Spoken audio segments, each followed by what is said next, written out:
مفتی صاحب آپ سے پہلے بھی یہ سوال کیا تھا کہ اللہ تعالیٰ نے قرب قیامت کے لیے حضرت عیسیٰ کو کیوں منتخب کیا, اس کی کیا حکمت ہے؟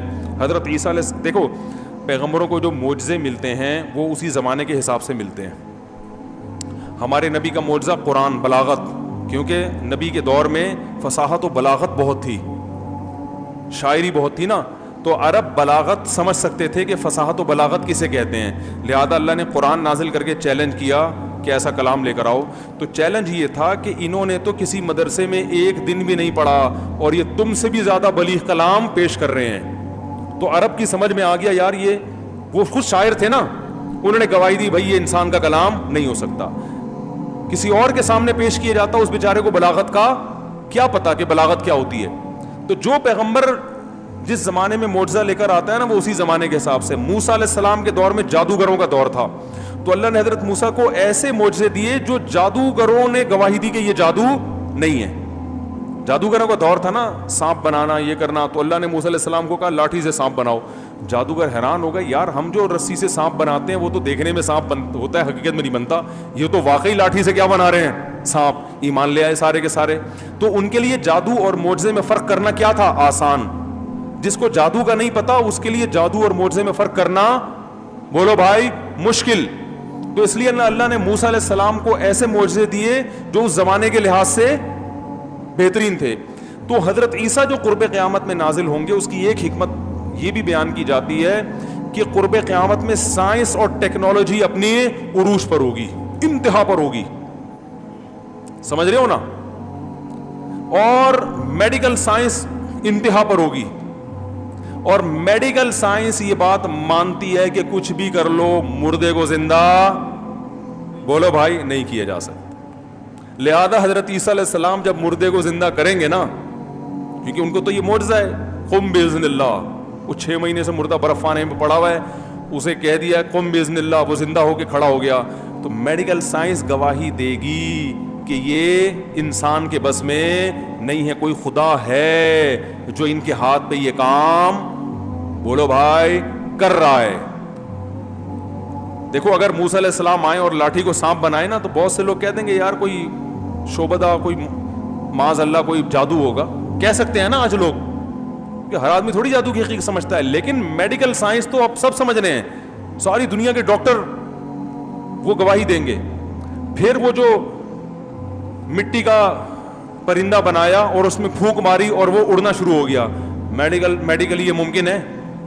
ڈاکٹر کہے گا بھائی یہ تو اگر پرندہ بنانا بھی ہے تو پرندے ہی کے جینز کوئی سیل لینا پڑے گا, اسے کسی دوسرے پرندے کے سیل کے ساتھ کراس کرنا پڑے گا, یہ لمبا چوڑا پروسیس ہے, لیبارٹری میں ہوگا, یہ بھی رومال بچھا کے نہیں ہو سکتا.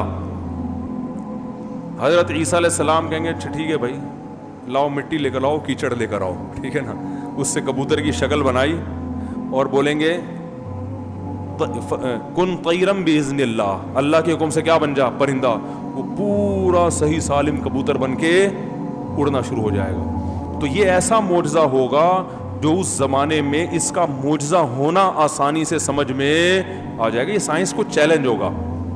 سمجھتے ہو گے نہیں سمجھتے ہو؟ جو پیدائشی نابینا ہوتا ہے نا, میڈیکل سائنس کہتی ہے اس کی آنکھیں, بولو, نہیں آ سکتی, ممکن نہیں ہے. حضرت عیسیٰ علیہ السلام پیدائشی نابینا کے آنکھوں پہ ہاتھ پھیریں گے, اس کی بینائی ہے بھائی, بولتے کیوں نہیں؟ تو یہ جو, کیونکہ جو سائنس تو ہر مذہب میں اکثر سائنٹسٹ ہی مخالفت کرتے ہیں, کہتے ہیں مردے قیامت میں زندہ کیسے ہوں گے, اللہ بتا دیں گے ایسے ہوں گے, ٹھیک ہے نا.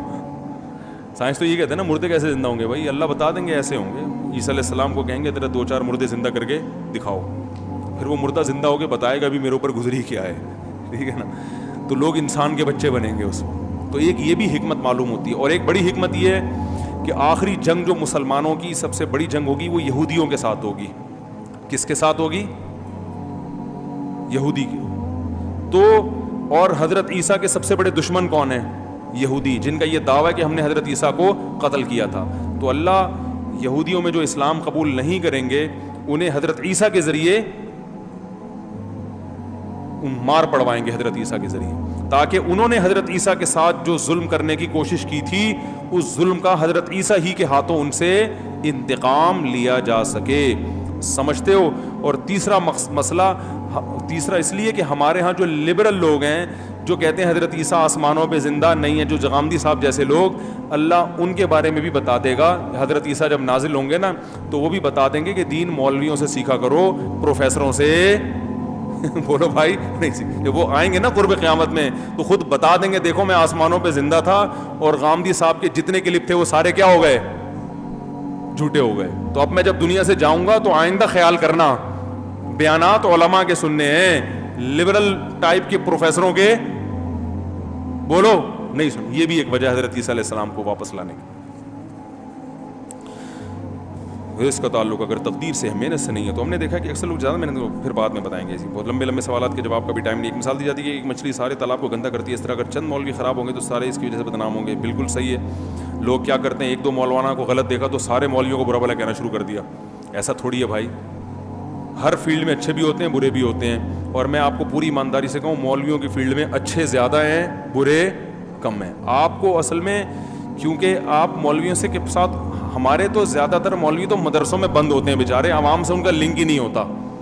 تو جن کا لنک ہوتا ہے وہ ان کو دیکھ رہے ہوتے ہیں آپ. صحیح ہے نا. تو ہم تو علماء کے ساتھ اٹھے بیٹھے ہیں، اللہ کا شکر ہے ہم نے تو زیادہ تر کو کیا دیکھا ہے؟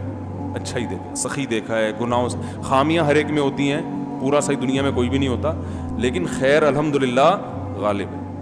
کبھی بیٹھو، آؤ مدرسوں میں جا کے اندر بیٹھو، پتہ چلے گا 20-20 سال سے کتابیں پڑھا رہے ہیں تھوڑی تھوڑی تنخواہوں میں، اتنی تھوڑی تھوڑی تنخواہوں میں اتنے گھنٹے. یہ قاریوں کو دیکھ لو، تھوڑی تھوڑی تنخواہوں میں 12-12 گھنٹے بچوں کو بیٹھ کے پڑھا رہے ہوتے ہیں. یہ بڑی محنت